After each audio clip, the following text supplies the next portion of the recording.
किस तरह से, देखिए चंडीगढ़ से इसको 3 वो आ गए हैं, नोटिस आ गए हैं, ये नहीं गई। किस धौंस में? आप ये भी तो देखिए, किस धौंस में? कुछ तो है ना जो हमें भी नहीं पता। और अब तो हमें लग रहा है कि कुछ बहुत बड़ा है, कुछ बहुत बड़ा है। जिस तरह से ये आई है यहाँ, जिस तरह से लाई गई है, जिस तरह से ये हमें एटीट्यूड दिखाती है, जिस तरह से हमें ये अग्रेशन दिखाती है और गाली दे देती है सबको, उसके बाद किसको ले आती है? पाकिस्तान को। तो मैं आप लोगों को ये बताना चाहती हूँ कि पाकिस्तान ये क्यों नहीं जाना चाहती है, क्योंकि ये पाकिस्तान के साथ में गद्दारी कर चुकी है। ये गद्दार औरत है और इसने यहाँ पे जो है पीएम, सीएम और राष्ट्रपति महोदया जी को ये लेटर लिखा हुआ है कि अगर मैं पाकिस्तान में जाऊंगी तो मैं मारी जाऊंगी। मतलब तेरे को बहुत पता है कि तू पाकिस्तान, हाँ तेरे को पता क्यों नहीं होगा, क्योंकि तूने गद्दारी की है ना अपने वतन से, तूने अपने वतन से गद्दारी की है। तू गद्दार महिला है। झूठ बोलने की एक लिमिट होती है। तू बेशरम औरत, जब तू शुरू शुरू में आई थी तब तूने बिल्कुल सही बोला था कि मेरे को पैसे भी भेजता था और तूने घर बनवाने के लिए पैसे भी मंगवाए थे 3 लाख रुपए। तूने बोला कि मेरे को घर का जो है वो उसको बनाना है, ठीक से बनाना है। और तूने अपने जो कागज वगैरह थे, जो बच्चों के कागज थे, तूने बोला मैं उम्रा करने के लिए आपके साथ आ रही हूँ। तेरा उम्रा क्या है हिंदुस्तान में हो रहा था? तेरी कब्र क्या हिंदुस्तान में खोदी हुई थी कि तेरे को हिंदुस्तान में आना है, तेरे को हिंदुस्तान में तेरे को यहाँ दफनाना है? अरे अब तो तेरी ये औकात भी नहीं है, अब तो तेरी ये औकात भी नहीं है कि तेरे को दफनाया जाए, क्योंकि ना तो तू हिंदू बन पाई और ना ही तू अब इस्लाम में है। तेरे पे तो कीड़े पड़ेंगे। और जो ये 4 बच्चों के, जो तू 4 बच्चों को लेके आई है ना, इनके ये अंदर से पता कितने बद्दुआएं दे रहे होंगे तुझ जैसी माँ को। मैं कह रही हूं, अगर यहाँ हमारे इस पे हमारे भगवान, हमारे देवी देवता और इस्लाम का अल्लाह अगर देख रहा है तो इस तरह की बेगैरत औरतों को मां ना बनाया जाए। इस तरह की औरतों को ना बच्चे ना हो, कभी बच्चे ना हो। बांझ रहे हैं ऐसी औरतें, ऐसी औरतों को बच्चे ना हो जो एक पिता से उनके बच्चों को किडनैप करवा के पाकिस्तान से तो 7 समंदर पार, इतना तो वहां से यहां उन बच्चों को तो किडनैप करके लाई है। तुझे शर्म नहीं आती है? हैं?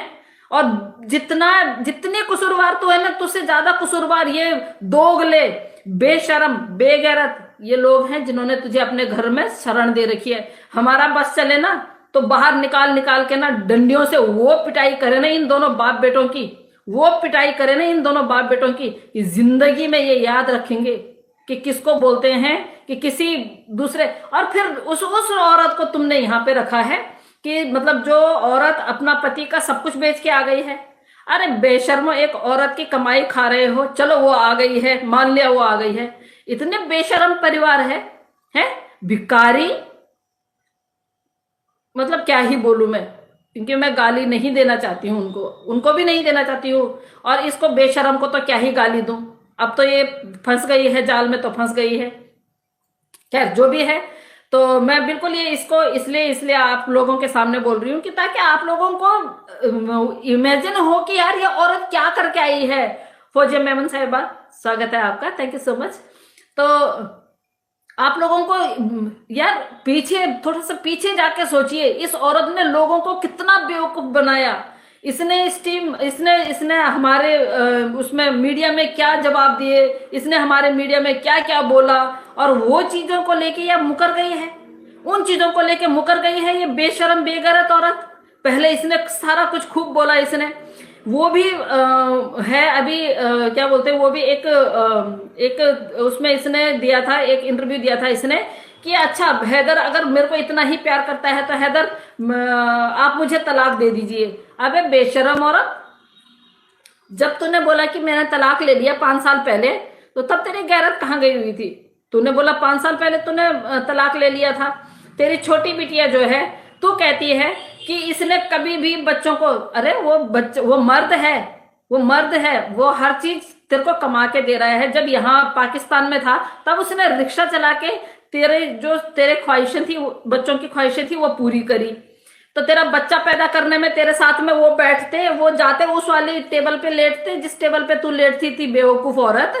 उसके बाद तो कहती है इसको तो 4 साल 5 साल से तो कोई फर्क ही नहीं पड़ता है, जब ये बेटी मेरे पेट में थी ये चला। अरे बेटी पेट में थी तो तूने ही तो भेजा था, तूने क्या बोला था कि मैंने अपने कान के बेचे, मैंने कमेटी उठाई और इसको फिर मैंने सऊदी भेजा।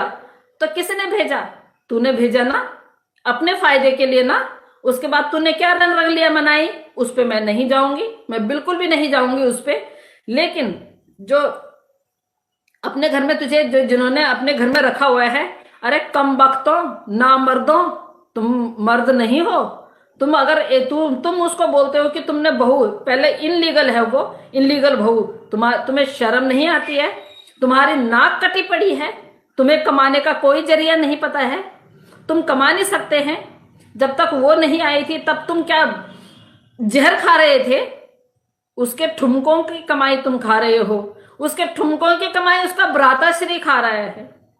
आप ये लगाइए, बच्चे सुरक्षित हैं वो हमें पता है, लेकिन कल को अगर बच्चों को कुछ भी हो जाता है तो मैं आप लोगों को कह रही हूं, सबसे पहले जो है एपी सिंह जी पकड़े जाएंगे, क्योंकि एपी सिंह जी की वजह से ही यहाँ पे वो बच्चे बहुत ज्यादा जबरदस्ती कर रहे हैं। इन्होंने उनको यहाँ पे रखने के लिए, आप लोगों को शायद ध्यान होगा और मैं आप लोगों को रिमाइंड करवाती हूँ, जब ये चला कि भाई ये बच्चे यहाँ नहीं रहेंगे, ये यहाँ पे नहीं रहेगी, ये इसके साथ में नहीं रहेगी, इसका कसूरवार मैं कहीं ना कहीं मैं पराशर सर को भी मैं कसूरवार मानूंगी। क्योंकि पराशर सर को जब भी कुछ पूछो तो उनके जो सवालात, जब हम सवाल करते हैं तो वो कभी भी किसी भी क्वेश्चन का जवाब कभी भी पूरा नहीं देते हैं। कहते हैं हम फोन पे, मैं फोन पे दूंगा, जब उनको फोन किया जाता है तो वो कभी फोन नहीं उठाते हैं। खैर, उनसे फिर भी हम बात कर लेंगे, कोई बात नहीं है, उनसे भी बात करेंगे। लेकिन उनका भी फर्ज है कि अभी वो आके और मोमिन सर का साथ दें, मोमिन सर के साथ आना चाहिए उनको। तो मैं आप लोगों को बताऊं कि जब ये शुरू शुरू में आई थी उस टाइम पे इसने बोला कि मैं मतलब आप ये देखिए ना कि अगर एक व्यक्ति कुछ लिखित में दे रहा है और वो लिखित में वो दे रहा है कि भाई मैं गलती से आ गई हूं, और गलती से आने के बाद ये जब जैसे ही इसका वो होता है, इसको वहां से छुट्टी मिलती है, बेल होती है, वैसे ही ये पत्नी कैसे बन जाती है ये समझ में नहीं आया। तो इसका जो है, इसका आंसर जो है हमें पराशर सर दे सकते हैं। और जब भी मैं डबल वाली करूंगी तो मैं पराशर सर को सबसे पहला न्योता मैं पराशर सर को दूंगी, क्योंकि मोमिन सर इतना थक चुके हैं यार इस केस के पीछे। आपको दिखाई नहीं दे रहा है? आपने बोला कि मैं अपने भाई के साथ में हूं 24/7, कहाँ हैं आप किसी सो कॉल चैनल पे जाके बोलते हैं कि अगर इन्होंने इस पे इतने केस नहीं किए होते तो शायद ये डिपोर्ट हो जाती, या मोमिन मलिक साहब को होमवर्क करने की जरूरत है। तो कहाँ हो आप? करवाइए ना आप उन पे होमवर्क। आप क्यों नहीं करवा रहे हैं उनको होमवर्क? कौन से होमवर्क की जरूरत है उनको? एक इंटरनेशनल लेवल के वकील को आप होमवर्क करवा रहे हैं तो जाइए ना, आप जाइए।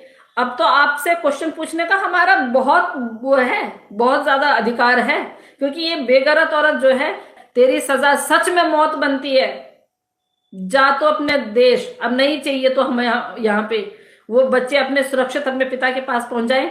और गाइस, मैं आप लोगों को ये भी बता दूं कि बिल्कुल चाहे वो देर है सवेर है, और इसकी वजह से ही जितने सारे केसेस हैं वो बहुत दूर दूर जा रहे हैं। क्यों जा रहे हैं? सिर्फ कारण ये है कि हैदर भाई जो है वो अभी इंडिया में नहीं है, और हमारी अदालतों ने जो है उनको बुला रखा है। तो अदालतों पे बिल्कुल भरोसा रखिए, हमारी अदालत कभी भी किसी भी पिता के साथ में अन्याय नहीं होने देगी। आप लोगों को पता है हमारा जो कॉन्स्टिट्यूशन है उसको थोड़ा समझने की जरूरत है। हमारे जितने सारे इदारे हैं, जितने सारे हमारे लोग हैं, उन सब लोगों को पता है कि ये औरत जो है ये इनलीगल आई है। तो अगर ये इनलीगल आई है तो सिर्फ और सिर्फ उन बच्चों की वजह से उसको यहाँ पे रहने के लिए मिला हुआ है। बच्चे नहीं होते तो शायद इसको बेल भी नहीं मिलती। तो जिन लोगों ने बच्चे बुलाए हैं, आप लोगों को बहुत अच्छी तरह पता है कि बच्चों को बुलाने का यही एक मकसद था कि तेरे को बेल मिल जाएगी।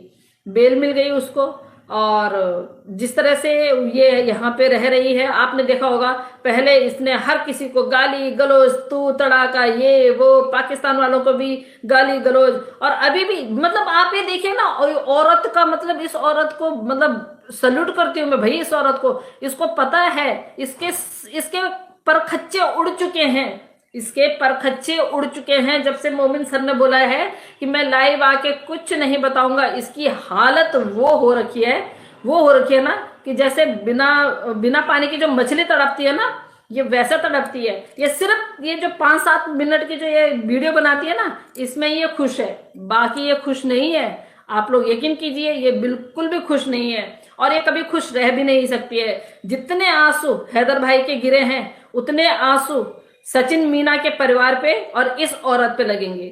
और जितने इसको यहाँ पे शय दे रहे हैं, चाहे वो एपी सिंह जी हैं, चाहे वो राजवर्धन परमार जी हैं, चाहे कोई भी है, जितने सारे लोगों ने इनको यहाँ पे वो दे रखी है, शरण दे रखी है अपने उस पे बिहाफ पे। कोई भी सरकार पे ना उंगली उठाए, ना इदारों पे उंगली उठाए। जो लोग इसके साथ में है, इसने खुद बोला है कि बहुत बड़े बड़े लोग हो, तो हम भी देखना चाहेंगे कितने बड़े बड़े लोग हैं, कौन बड़े बड़े लोग हैं। उन लोगों की शक्ल हम भी देखना चाहेंगे कि तुम में कितनी हिम्मत है। क्या तुम कानून से बड़े हो? क्या कानून आपने लिखा है? भीमराव अंबेडकर जी ने अगर संविधान बनाया है तो वो संविधान आप लोगों ने वो चेंज कर दिया है। और इस बेगैरत 2 टके की औरत के वजह से, और जो ये इस घर में, जिस घर में रह रही है, इनकी वजह से, ये बेशरम जो लोग हैं जिन्होंने अपने घर में इसको रखा हुआ है, इनकी वजह से आप अपना संविधान चेंज कर देंगे? क्या आप इतने बड़े लोग हो? कितने बड़े लोग हो यार आप लोग? कितने बड़े लोग हो जो आप एक इस बेगैरत, एक इलीगल महिला के लिए आप अपना संविधान चेंज कर सकते हो? मुझे नहीं लगता है कि उसमें से कोई भी समझदार व्यक्ति होगा। सारे के सारों का दिमाग होगा खराब।